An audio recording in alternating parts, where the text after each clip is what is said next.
Olá pessoal, sou o Luiz Ener Souza, estamos de volta mais uma vez para estar dando continuidade ao nosso treinamento de CIPA, falando do módulo exclusivo, que é o mais recente, que é voltado para a parte de assédio, é a parte 2 que nós estamos nos tratando agora. Então a parte que a gente estará dando continuidade nesse momento é tipos de assédio e suas estatísticas, que é muito importante ter em mente. Então vamos falar aqui primeiro, conforme está aqui na apresentação, assédio sexual nos meios de transporte. Aqui está mostrando uma estatística, tem a fonte, e mostrando, né, o que é que normalmente se acontece. Situações pelas quais as mulheres já passaram em meios de transporte. Ó. Receber olhares insistentes, receber cantadas indesejadas, receber comentários de cunho sexual, ser encoxada, passarem a mão em seu corpo, ó, receber gestos obscenos, ser seguida. Então, são assuntos ligados a essa parte do assédio sexual.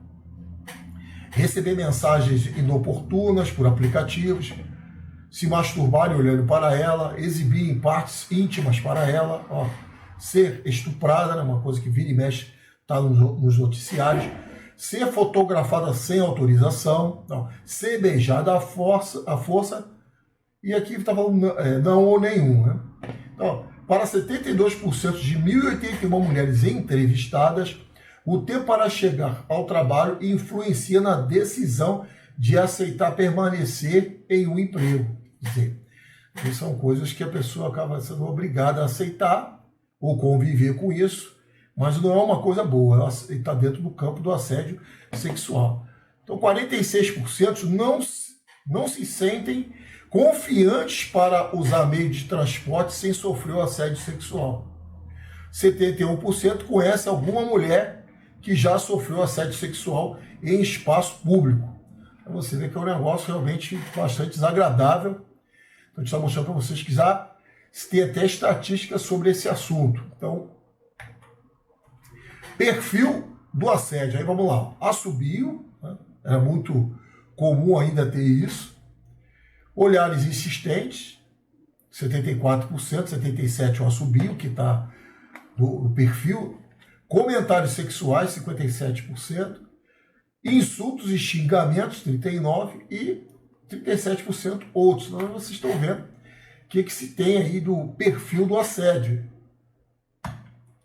Continuando, estatísticas nos mostram que, atualmente, quase uma em cada duas empresas apresenta ao menos um caso de assédio sexual por ano. Então, está mostrando aqui, ó, 2009, né, os percentuais, 2010, ó, 2011, 2012 já caiu um pouco, 2013, 2014, né, caiu para 2013 subiu um pouco, quase lá no nível de 45%, considerando 50%, 2014 a 2015, 16 e 17 aumentou aqui. Então a gente parou, a estatística veio até aqui nessa fonte. Nós conseguimos. Tudo bem até aí, pessoal? Então mostra que houve elevações. Né? Aqui foi do site do governo, do Ministério dos Direitos Humanos e da Cidadania. Comparativo revela a queda no número de denúncias de violência sexual contra crianças e adolescentes em abril. Mas por que será? Segundo informações divulgadas nesta segunda-feira, pela Ouvidoria de Recursos Humanos, o número de denúncias de violência sexual contra crianças e adolescentes registrados pelo Disque 100 sofreu uma queda de 19% em abril de 2020, em comparação o mesmo mês em 2019. Mas por quê? Em 2019 não tinha pandemia. Aí que está descrito nesse próprio site, aqui já é a continuação desse site do governo. Para o ouvidor nacional de direitos humanos, Fernando César Ferreira, a redução em abril, uma redução, deste ano se deve principalmente ao fato de que as vítimas estiveram convivendo ainda mais com o agressor por conta de confinamento, né, decorrente da pandemia, provocado pela pandemia do coronavírus. Então mostrou aqui uma diminuição, né, mas essa diminuição de 19% foi comentada pelo esse ouvidor dos direitos humanos. Tudo bem até aí, pessoal? Então estava convivendo com o agressor e, pelo fato de conviver, não se fazia denúncia, que está ali convivendo, né, do confinamento. Então, se de repente se sente intimidada ou fica preocupada de fazer uma denúncia e a pessoa conseguir saber dessa denúncia. O agressor, melhor dizendo. Agora é o assédio moral. Então, no assédio moral, aqui mostrando uma pesquisa, ó, situações de assédio moral nos ambientes de trabalho, que é uma coisa que, para quem já está no mercado de trabalho há muito tempo, viu muito acontecer esse tipo de coisa, né? Eu já vi isso acontecer de diversas formas. Graças a Deus eu não fui vítima desse tipo de trabalho, até porque eu atuo na área de segurança, e a área de segurança é uma área que, de certa forma, precisa se ter, dar exemplos, né, de comportamento, de tratamento, né? Então, isso tudo sempre foram temas envolvidos, já foram colocados esses temas dentro do mundo da segurança do trabalho. Mas, aqui já mostra a pesquisa, está mostrando a fonte para vocês aqui, situações de assédio moral no ambiente de trabalho. Ó, pessoas que faz sucesso, né? Pode ser assediada, gera ciúme, com inveja. Pessoas estranhas, né? Pessoa que tem um comportamento estranho, né? Pessoa sozinha, não gosta de convive com ninguém, trabalha, é muito individualista, faz coisas sozinha. No ambiente de trabalho, para trabalhar em equipe, essas coisas não podem acontecer, e também acaba tendo um certo assédio por causa disso, ou exclusão da pessoa, que também é um tipo de assédio. Outra situação, estou mostrando aqui o índice de 5%, e pessoa nova, aquela pessoa que está chegando no trabalho nova, às vezes a pessoa quer fazer alguma brincadeira, às vezes até de mau gosto com o novato. Continuando ainda, agora eu já estou falando aqui para vocês a nível de Europa, a nível de mundo, né? Na questão do mundo. Então você vê que no Reino Unido o assédio moral também é elevado, Suécia, França, Irlanda, Alemanha, Espanha, Bélgica, Grécia e Itália. E a fonte aqui para vocês conhecerem que tem uma fonte confiável que deu essa informação. Então o que a gente observa? Isso é um problema que não é só de Brasil, é um problema mundial, é uma situação a nível mundial, e com a humanização do trabalho também isso tudo precisa ser eliminado do ambiente de trabalho, né? As pessoas têm que tratar as pessoas de acordo, se não servir para o trabalho, ou pelo menos o líder, seja quem for, não tiver satisfeito, ele precisa tomar as ações cabíveis baseadas em lei, né?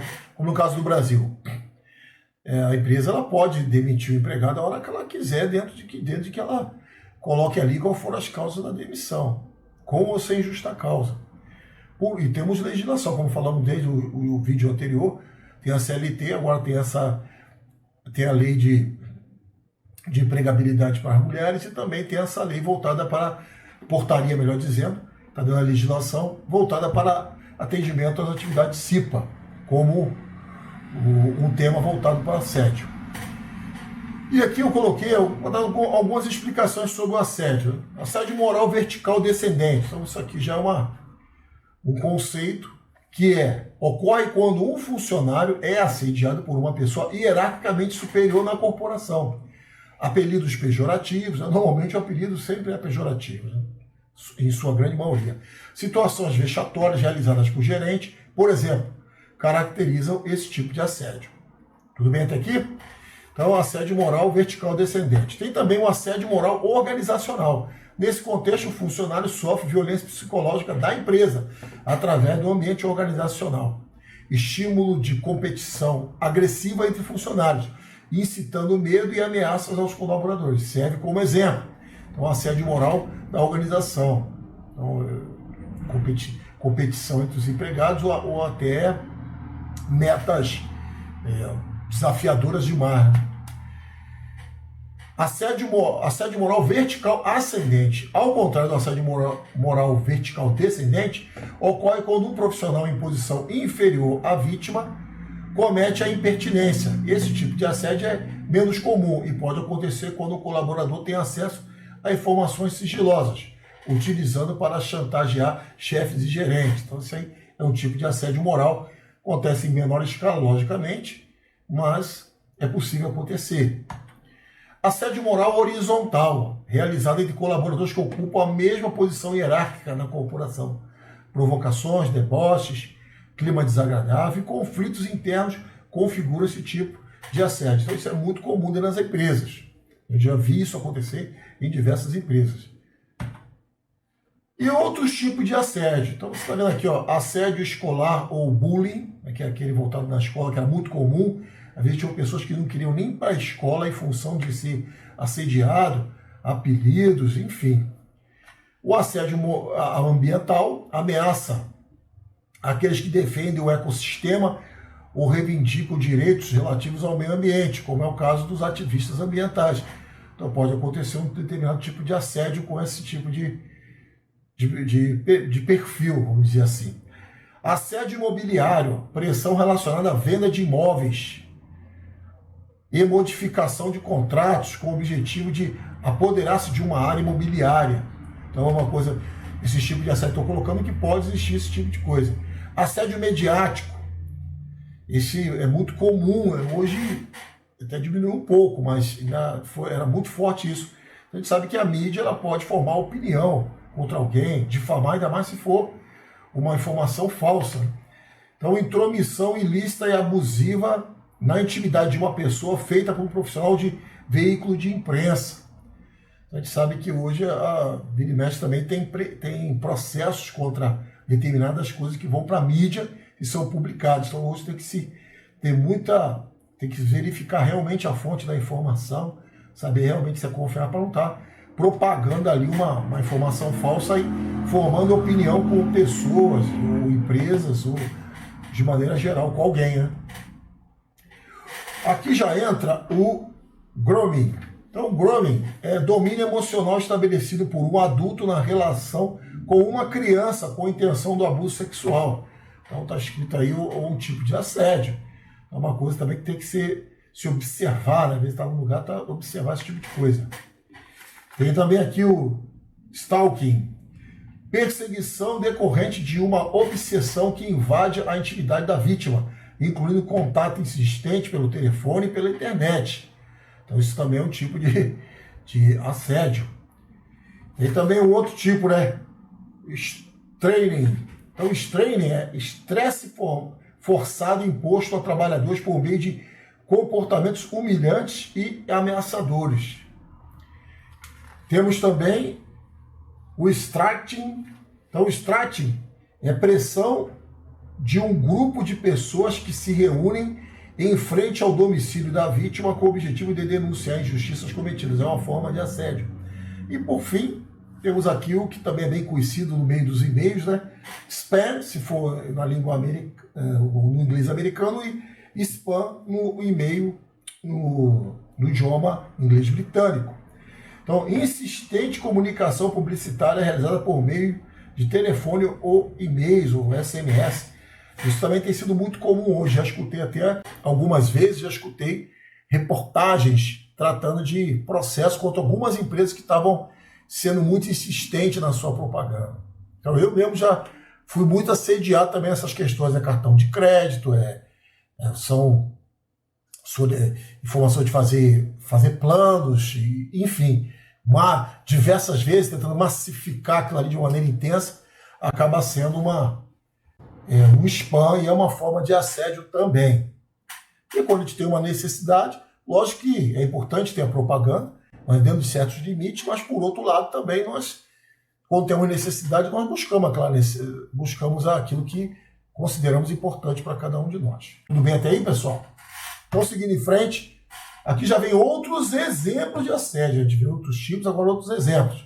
Xingamentos e agressões vêm em paz, imposição de metas abusivas ou impossíveis de atingir, acusar o funcionário de erros que não existem, forçar o funcionário a pedir demissão, não instruir o funcionário adequadamente, brincadeiras ofensivas ou constrangedoras, horários de jornada de trabalho excessivos. Isso aqui parece até estranho, mas eu já vi um caso desse acontecer e o empregado ele questionou comigo que estava sendo forçado a trabalhar em jornadas excessivas para cobrir horários de outros, porque a empresa não queria admitir, ampliar quadro, enfim. Então, humilhações privadas e públicas, punições injustas, isso também acontece, às vezes a pessoa é chamada a atenção ou punida injustamente, ameaças de punição e demissão, dar instruções erradas com o intuito de prejudicar funcionário, apelidos constrangedores ou pejorativos, retirar instrumentos de trabalho, computadores, quer dizer, deixar a pessoa como se fosse na geladeira, tirar infraestrutura de trabalho para ela. Então isso tudo são formas de assédio. Agora, o que a CIPA tem que fazer no caso dessas novas atribuições? Então a gente vai ver o que a lei diz. Obrigações da empresa, sua CIPA e CERT, quanto à lei. Então, a portaria 4.219, estou repetindo aqui, começou em dezembro de 2022, que saiu passando a valer somente agora em março de 2023. Então, no artigo 1º, inclui o item 1.4.1.1 da NR1, né? Da NR1, disposições gerais e gerenciamento de riscos. Então, ela já está ali fazendo essa comunicação. O item 1.4.4.1, as organizações obrigadas a constituir CIPA, nos termos da NR5, quer dizer, levar em conta a norma regulamentadora 5, devem adotar as seguintes medidas, além de outras que atenderem necessárias com vistas à prevenção e ao combate ao assédio sexual e outras formas de violência no âmbito de trabalho. Então, você vê que nós falamos inicialmente sobre o assédio moral, né? O assédio moral, depois falamos do assédio sexual e assédio moral. E falamos de outros tipos de assédio que existem, né? E outros exemplos também de assédio. Então, tudo isso é importante se levar em conta, para que possa também estar incluída essa parte de outras formas de violência no ambiente de trabalho. Inclusão de regras de conduta e respeito do assédio sexual e de outras formas de violência nas normas internas da empresa. Então, isso aí tudo precisa ser normalizado, criar uma norma, uma regra, um procedimento dentro da empresa. Penso eu que, pela experiência que eu tenho dentro do ambiente empresarial, ambiente fazendo tanto trabalho na área de segurança, dando treinamentos, sendo professor de escolas, técnicas, enfim, é importante ter uma equipe multidisciplinar para tratar disso. Profissionais de segurança, logicamente, os membros de CIPA, né, que é uma atribuição dada à CIPA, pessoas ligadas também à parte de psicológica, né, parte psicológica da organização, parte também de assistente social da organização, gerência, né, níveis intermediários da empresa, encarregados, que tem autoridade sobre grupos, equipes. Isso tudo precisa estar equipe multidisciplinar para desenvolver essas regras e cada uma também tendo uma esfera de ação. Ou seja, até onde a CIPA pode ir nisso, até onde quem levanta a informação, quem faz a pesquisa, quem é que julga a situação para poder chegar a uma conclusão, né, quem dá entrada no processo. Algumas empresas têm até a ouvidoria, que já trata de certa forma de coisas assim, mas hoje já está se colocando de uma maneira um pouco mais aprofundada dentro das empresas. Letra B, fixação de procedimento para recebimento e acompanhamento das denúncias. Aí, ó. Então tem que ter um procedimento para isso. Para apuração dos fatos e, quando for o caso, para aplicação de sanções administrativas aos responsáveis, diretos e indiretos, ó, pelos atos de assédio sexual e de violência, garantindo o anonimato da pessoa denunciante, sem prejuízo dos procedimentos jurídicos cabíveis. Então, como eu comentei que é importante se ter um grupo multidisciplinar cuidando disso, que são assuntos delicados. E precisa se mensurar muito bem isso aí, dar peso para essas coisas, se é assim a empresa julgar, que pode ser também que tem aquela pessoa que é muito assim, cismada com as coisas, a pessoa também que se dói com muita facilidade. Então as coisas também têm que ser muito bem trabalhadas, fazer campanhas, divulgações, para poder ter palestra, para poder as pessoas entenderem, porque às vezes tem pessoas que se incomodam com qualquer coisa, mas também tem aquelas pessoas que não se incomodam com nada. Mas também aquelas pessoas que incomodam muita gente. Tem aqueles também que não incomodam. Então isso tudo precisa ser debatido para criar um perfil mais adequado, para haver um trânsito mais adequado dentro da empresa e respeitoso. Isso aqui é somente uma ideia. Eu estou falando sobre a experiência que eu já vivi em diversas empresas a esse respeito. Letra C.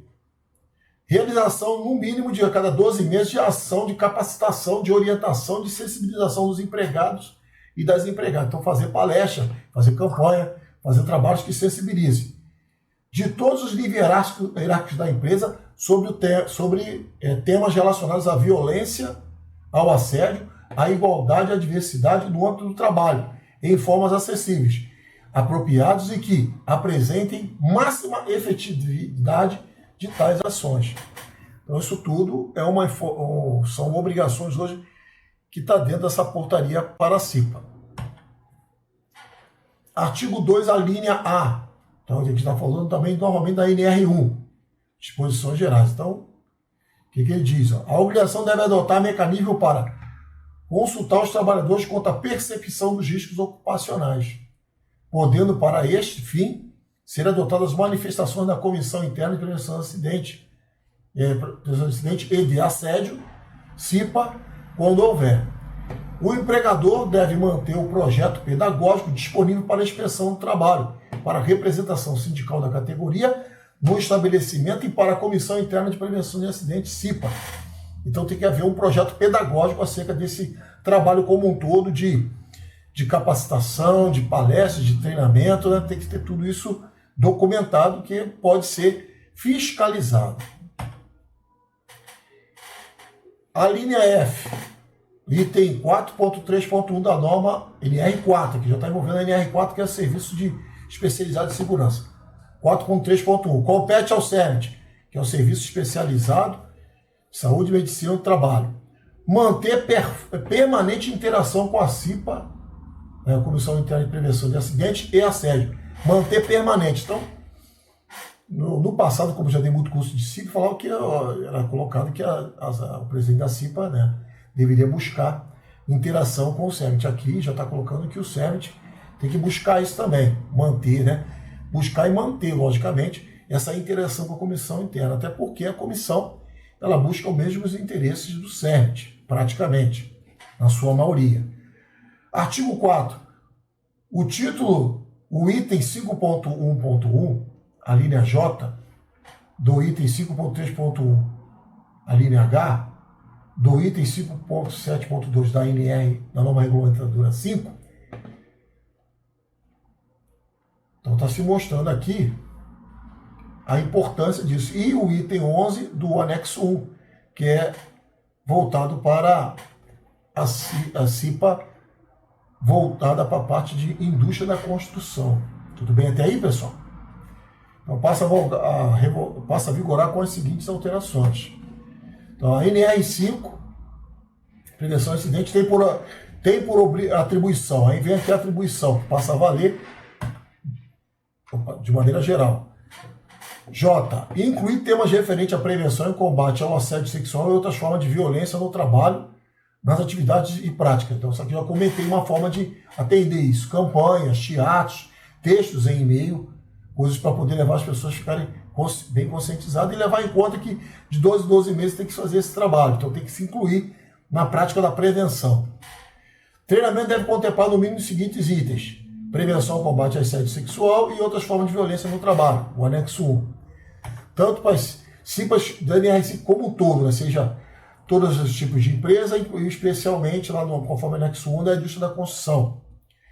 Este anexo estabelece requisitos específicos para a Comissão Interna de Prevenção de Acidentes e Assédio, CIPA, na indústria da construção. Artigo 5, ó. Artigo 5 não, letra D aqui, e na frente, ó. Prevenção e combate ao assédio sexual e outras formas de violência no trabalho. Então, para todas essas CIPAs, é preciso se fazer trabalhos voltados para a prevenção nesse tipo de assunto, assédio sexual e outras formas de violência. Conclusão. Bom, pessoal, nossa conclusão é: para aperfeiçoamento, segue material de apoio para assédio e saúde no trabalho. Então, você que está fazendo esse curso conosco, nós temos um material de apoio, né,